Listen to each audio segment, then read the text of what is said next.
Hi guys, I wanted to do this little video today to introduce this guy here. He's a puppet that I made following watching Adam Kreutinger's tutorials on YouTube, and having followed the tutorials and now built him, I just wanted to kind of do a little bit of review of how I found the process. Some of the things I've done differently, some of the things I've done the same, where I'm coming from. So if you have a go at doing his tutorials as well, then hopefully this will be helpful to you. Before I start, I just wanted to show you this other guy. This puppet here is one that I bought from One Way UK, and he is one of their basic puppets, if you like. He's a guy that I've had for a couple of years now, and if you look on some of my other videos, he does pop up quite a lot. I've called him Ian, and he's like an interviewer type puppet, and he has a very slow, deliberate voice, which is partially because when I first started, I couldn't lip sync very quickly. He's just got a plain mouth plate with just some elastic top and bottom, which isn't overly grippy, so it is a little bit more difficult to work. Although he is a cheaper puppet, there are certain things I do like about this puppet. I like the proportions of the puppet, and also the fact that he's got quite nice chunky arms. This puppet's great because, as with all the puppets that I use for the puppet team I'm in, he uses 18 to 24-month-old children's clothes. And I know that people can make their own, but unless you're somebody who does lots of sewing, and currently I don't, just buying in clothes is a lot easier. For example, the other day when I did the video with my new puppet, he was wearing this nice little jumper here, and I'm based in the UK, so this came from Tesco, and it was reduced after Christmas because it's now coming up for New Year's, and it cost all of £2.50. Now, next Christmas, when we do some sketches or some songs, you can have a nice Christmas jumper which actually doesn't look that babyish, and it was all of £2.50, whereas if I'd have had to make that, that would have been a lot more work. That said, I really wanted to have a go at making my own puppet, and I quite like the Muppet style of puppet, so this is the result of what I've done. And like I say, I'll just do a bit of a walkthrough just so you know how I've done things. First of all, I didn't download to use any of Adam's pre-made patterns. I did download the arm pattern that he did on one of his tutorials, just as a reference, but I'll come to that in a minute. The head pattern that I used is this one here. Now, if you do a search on Google for a puppet head pattern, this comes up in lots of different places. I've had this pattern now for a good couple of years, and I did get as far as making a puppet head, which I can dig out a photo, it'll appear up here somewhere, and I literally just glued the mouth plate in with the foam on the top and bottom of the mouth plate, whereas on this one I've done exactly the same thing as I did previously, but I've wrapped the foam into the mouth plate. Now, I don't know if you can see very well, but it gives you more of a softer jawline. It doesn't make it a harsh jawline.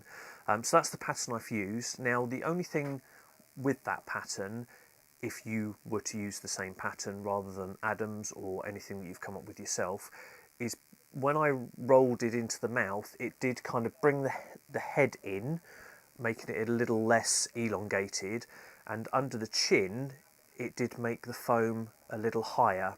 So I don't know if you can see from the side there, but the bottom of the foam is actually about that point there. Now, it does mean that because of the way I've done his neck,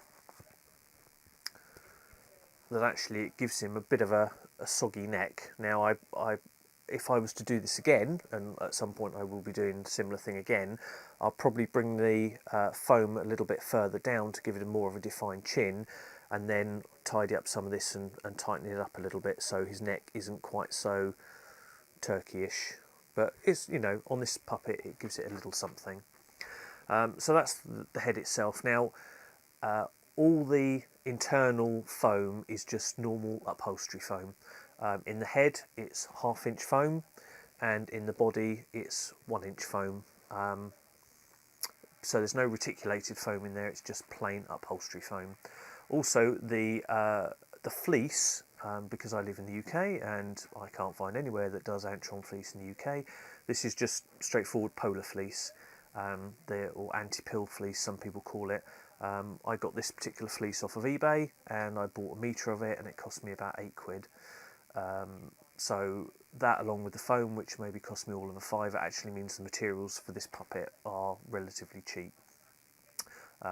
Especially for a first puppet, that's quite a good thing. And actually, for the most part, the seams aren't overly obvious. You can probably see them, but they're not so obvious that they're detracting from the puppet. Now, something that I did want to mention is when Adam cuts or marks around all of his patterns, he uses a black Sharpie. I did exactly the same thing on this, but one thing I did find is when I stitched everything together that actually some of the black got pulled through, and I don't know that you can necessarily see it very well because I have picked it over a bit, but there were certain places on the seams where you had a dark line because the Sharpie had pulled through. So what I have taken to doing is I've bought this thing here, which is an air erasable pen. I don't know if it's going to focus on that. I just bought this from a fabric shop, and it's a purple marker, and it doesn't mark brilliantly, but it marks enough that you can see it, and it just disappears on its own. I used that when I did the arms, and as a result, on the seams of the arms there's absolutely no marking whatsoever. It's just a plain seam. So rather than using a black Sharpie, that's what I'll continue to do for this. Now, part of that might be because Adam was using Antron fleece, which is a thicker, heavier fleece, which can, you can cover the seams more easily, or it could be that this is just because this is so light in colour. But either way, I found black Sharpie personally didn't work, and next time I'll just be using the air erasable marker that there is. So that's that. Now, with the eye blink mechanism, I wanted to have a blink mechanism in here, and again I got that from Adam's tutorial, which if you look on YouTube you'll find that in his channel. Just search for eye blink within his videos and it'll come up. Now, the way he does his eye blink mechanism, if you go and look at the videos, is the metal wraps around the front of the eye, effectively goes through the eyeball, which is a ping pong ball, and then loops around at the back. Now, the only thing I have found is my loop at the back, although I followed Adam's instructions, is actually a little bit too short to reach very well. So what I have done is I've put an L-shaped bracket on the back to kind of help, but because of my head design as well, that I can't close the lids fully because it hits on the foam at the top, and I can't open them fully or very well because the bar hits the mouth plate. So I probably would need to do something to try and change that. But that said, considering I've never done an eye blink puppet before, I'm quite pleased with it. I did find that trying to cut the fleece around the eye sockets didn't give a particularly good finish, so what I did have to do was at the top I've obviously stitched the eyelids over, which has helped, and at the bottom, I don't know again if you can see very well, but I've done some like crescent shaped bits of fleece which I've sewn around, which almost looks like the bottom section of your eyelids that you would have on your face. That's helped tidy it up, but it's still a little bit messier than I would have liked. I think perhaps another time I might try and cover the face and cut the fleece and tuck it into the eye socket before I put the eyes in, but I'll have to have a play around with that and see how that works. But it's just something to be aware of, especially if you need to move the fleece around to get it where you want it. I found on one side I'd actually gone a bit far and had to do a Henson stitch just to try and pull it in. So that's most of the head construction. The nose is just made as Adam suggested with a chunk of foam, which was cut to shape, and then I basically formed had a flat piece, similar sort of shape, which I stitched was it a purse string stitch where you pull it in, and then I stitch round to put that on. Ears again, just foam inside, nothing spectacular there. And the hair is just some very short black fur, which I've cut. It's actually in 3 pieces because I didn't do a particularly job the first time round, and it was a little bit short. He looked like he could have been a monk or something. So that's sort of head construction and some of the things I came up with that, and some of the issues I had and everything else. Oh, incidentally, the mouth plate, I've made mine out of hardboard, and in one of Adam's tutorials he showed you how to make mouth plates, including doing the loops of elastic which were then stitched through the board, and that was brilliant. I found that very helpful, and I've actually got that all along the top. The only thing I would probably do differently on the bottom is, instead of having a thin loop in the middle for my thumb, I would probably have it slightly wider, because I like to be able to have a bit of movement in my thumb. But again, that's personal preference to what people do. And the only other thing I've done differently is, before I stitched through and did my elastic, I covered the top and bottom mouth plate in felt, so it gives me a slightly better feel for my mouth plate. So moving on down to the body. The body is the construction that Adam showed on his tutorial for making a body for your puppet. Personally, I think that the 1-inch thick foam is probably a little bit too thick, and I had to make the cutout quite big, and even now when I put my hand inside, the body feels very, very snug. Now, it may be over time that'll loosen up, and I'll kind of consider whether that's a good thing or not. Obviously having a soggy neck doesn't really help things for appearance, but as you can see from the other video, if you watch it, of the puppet doing his thing, once you've got a jumper or something on, actually none of this really makes a difference. So that's the only thing really with the body that I'll say, but other than that, I made it exactly as Adam said. Now on this other puppet, the body is actually slightly wider, and I did find that when I put the jumper on this guy, that it did seem to hang off a little bit. So the only thing I'll probably do differently for my next puppet is just make the body slightly wider. But that's not a major thing. Other than that, I'm really pleased with how the body has turned out, and that's a really good design. So I didn't download the plan. All I did was go by the dimensions that Adam actually did on his tutorial. So moving on to the arms, that's the arm that I've come up with there, and I wanted to have a go at doing posable hands. Let me just take my hand out of the puppet here, I can move things a lot bit easier. I wanted to do posable hands, so I went on this tutorial Adam did. So this, on Adam's tutorial, he was showing you how to do hands, and this is the pattern that he did, which I did download, but this pattern relates to the very basic puppet that Adam did, which was effectively the cloth with the angle, so you can just make a mouth out of it rather than the proper full-blown puppet. So I went on his tutorial Q&A and asked his advice, and he basically suggested adding a couple of inches to the length of the arm and about 1 inch each length to the fingers, and you can probably see there that you've got the lines which are the ones that Adam had originally done on his, and then I've basically extended them out about another 1 inch on each of them. And also at the other end, well, I went as far as I could do, but I did then extend that further, which gave me this pattern. So this is my pattern based on Adam's pattern. Okay. Now, even with doing all of that,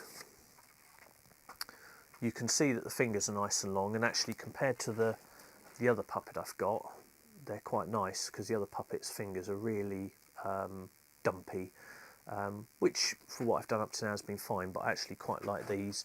And because I've made the posable fingers, which again I got from Adam's tutorial using the wire and everything, I can bend them around and they will actually grab something significant rather than being too dumpy that I can't.